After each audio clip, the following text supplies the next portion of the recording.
All right, guys, I'm just back to chat. I'm not going to lie, I'm just here doing it because it's fun. Talking about this Fountain Tarot. If you didn't catch my last vid about talking about the sword suit, before that I mentioned that I just had the most wonderful experiences breaking this out without even getting familiar with any of the cards in the whole entire minor suit for an actual live client reading, and it was a magnificent experience. So I'm just here to chat. Just going to talk about this stuff. We'll talk about the Cups suit next. I don't think we didn't have many experiences with Cups in that reading yesterday, but here we get a chance to look at them together for the first time. For me, they're the first time. Okay, Ace of Cups.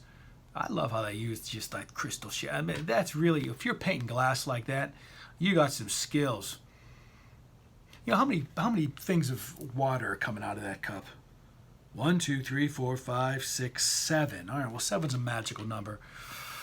In my rider deck, there's 5, and I just love that. If you could look from that cup in the rider deck, you see 5, the 5 points of the coin or the pentacle, and I think that's a beautiful, beautiful reference to how to make a really great life. Is to just always keep in mind this Ace of Cups, this really great feeling. And that's the best way to flavor any coin. Any pentacle. All right, that's beautiful. There's two doves in this, and that's interesting. You could really, really get cool with that. This is just a wonderfully balanced card. It really is so beautiful. It's a great card. There's something about the Ace. There's just something about the Ace of Cups that I love. I am. Oh my gosh! I'm not even gonna mention that. But I got a chance. I'm gonna stop. Yeah. No, that's later. Okay. Trust me, it's going to be so good. Wait till you see that video that I just mumbled about. Okay, 2 of Cups. These two wonderful characters are just kind of like in awe of sort of being in the same space. And these cups are like almost like the gift of sort of like the universe. And truly indeed, when you find that match of the other cup that you have, yeah, in a situation or condition or relationship, it really does feel like that wonderful gift from the universe. What's that shape all about? What's that shape all about? You know what? I don't know. I just kind of think I like the idea that they're both looking up. All right? They're both like honoring. They're both like appreciating the coming together. Them two coming together. Beautiful card. Oh, I'm going back to this Ace though. I'm going to have to make my favorite Ace of Cups video.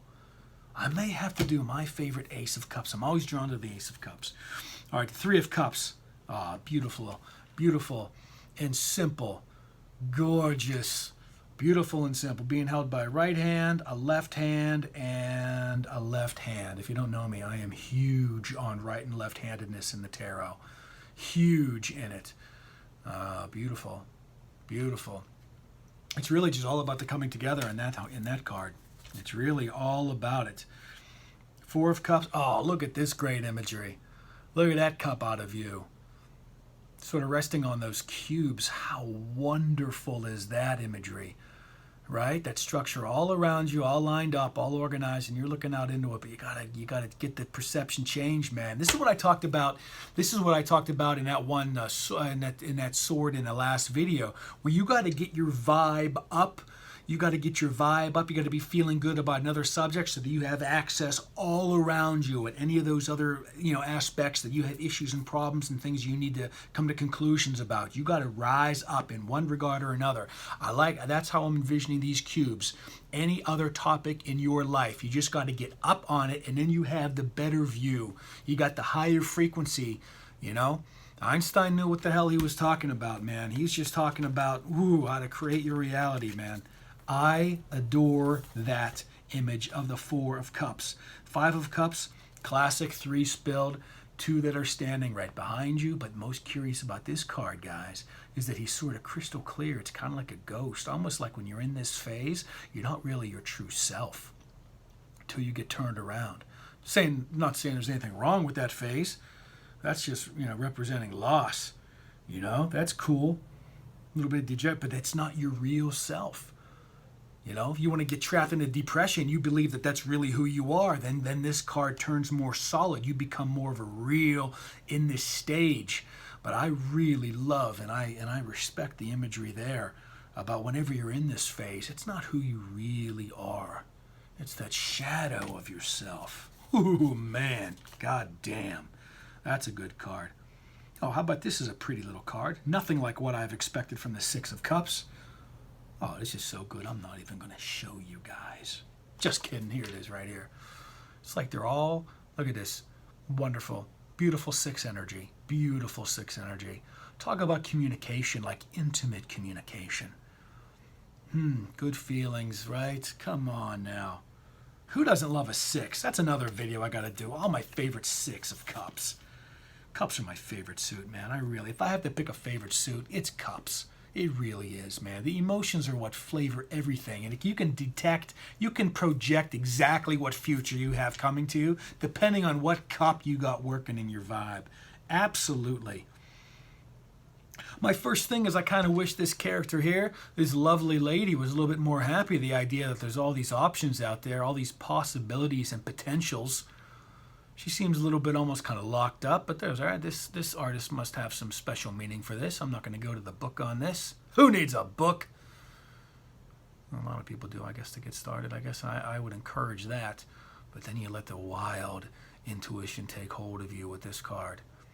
I like that, you know. It's sort of really up to you. The beautiful imagery of this is that it is up to you to consciously choose where you want to look. She's not able to look at all of these at the same time.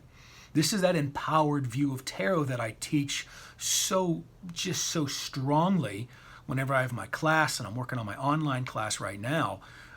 Is that just, I love this card now. Now that I'm sitting with this a little bit, it is up to you to know that there are options, that there are these potentials and possibilities. And it's up to you to use your swords to be able to look and say, that's what I desire, or that's not what I desire, but then you keep focus on it, and that's exactly what you goddamn come in with. Come on, guys. What do you want? Not what you don't want, right? Eight of Cups. Oh, okay, they become more real as they rise. I like the patterning of them. Two sets of four. You just can't beat that. I'm having trouble getting more from that straight away. Eight of Cups, Eight of Cups, Eight of Cups. Well, that's not much. Maybe there's just not much more to say about this card right now. Maybe there's just not much more to say. I'm just going to hold that right there. Maybe you'll come in with something. Maybe you'll leave me a nice comment what this Eight of Cups means to you. Oh, I'm actually drawing a blank on this. I'm completely blanking on this. Ooh, I can't wait to commune with you guys about this card. What this means for me, this is why I love whenever I blank out on something, man, because then I know that whenever the realization comes in, it's a mind blower. It blows your mind whenever you don't get it right away, because these other are nice hits. That means the hit coming with this one's going to be big. I'm going to actually raise that a little bit higher. Maybe even before the end of this damn video, it's going to hit me. Here's the Nine of Cups. Look at this guy, man. He's fat and happy. Maybe he's not fat in this. Yeah, he's got some chunk to him, but he's just where he wants to be. Where he wants to be. I'm all right with that. All right. Abundance of the quality of the suit of feeling good, and this guy is. Oh, I love that. All right. You know what, guys? You know what? Oh, no, man. I didn't pull out the 10. I didn't pull out the 10. We're going to have to just jump. Maybe I'll take a second. You know what? I have no idea how to edit these damn videos either, so you're just going to have to just wait maybe for another video. Maybe I'll pull in the 10 the next video whenever I'm working with the wands. But the Page of Cups. Page of Cups is almost as like you're really into like getting into Slower to Reg, really studying what the hell's been going on with the 4. Kind of beginning to understand like what's up with that. That's the beautiful tie-in with that with the other card. Really looking in there. Oh, man. Oh, that's really great. The earth and the water. Ooh, the earth of the page with the water of the cups. That's really good. That's a wonderful combination. Sort of like nurturing, kind of like building like your own sort of thing going on there. Right? Imagination. Using your imagination and creating that thing. I like it. I dig it a whole bunch. Gosh darn it. Oh, yeah, obviously the knight here. We got a knight. Oh, this knight, you know what I mean? There's something about the poor Knight of Cups. You know, you got the most active character in the deck and in the most passive suit. What's he doing, man? He's just sort of like, you know, doing what you're doing. You're introspecting, man. You're just sort of, contemplation and all these wonderful sort of things, I should do a nice comparison between some hermits in this beautiful knight in this coin suit. I wonder if there's some really cool imagery in the other decks that I have to compare them to. Look at that. He's just kind of wondering what he's all about. He's just stuck within the suit of water, that poor knight. That poor guy. Not like the king, though, but that's a whole different story coming up soon. Oh, look at this beautiful queen. You guys know, man, queens are my absolute most favorite. Well, besides the aces and the queens. Oh, she has her own single. Maybe that's why I like him so much, right? The ace of coins, or the ace of cups, and then the queens always just have one cup, the most beautiful cup in the deck. Hers is just a regular old cup, though. Maybe it's most precious, though. Hers is the most precious cup. Is it made of metal, maybe, perhaps? Oh, my God, it is. Holy shit, it is. I was kind of guessing at that. Right? Hers is the only cup that is no, that's a fallacy. Yeah, right, there are other metal cups. Don't judge me, man. I didn't see this stuff before. All right, I love the queens. I love you, queen. You're my queen. And then the king of cups. Oh, yeah, man, he's sort of rocking back and forth. This guy's got he doesn't have it easy, this guy, man. He's got his cup on his knee, very, very insecure, Oh, he's being torn. Oh, that poor guy. Look at the fire position in the water suit. Oh, Lord, how precarious. Oh, man. I'm thinking about you, King. I'm thinking about you. All right, well, I'll get to that 10 of cups. I'm sure it's going to be a great card whenever we get there. And I hope you guys had a good time just here being with me. And, yeah, I got to say, so far, right there, man, I think that's my favorite card. That beautiful, that ace of cups. All right, guys. Yeah, I'll chat and commentary with you later. Bye.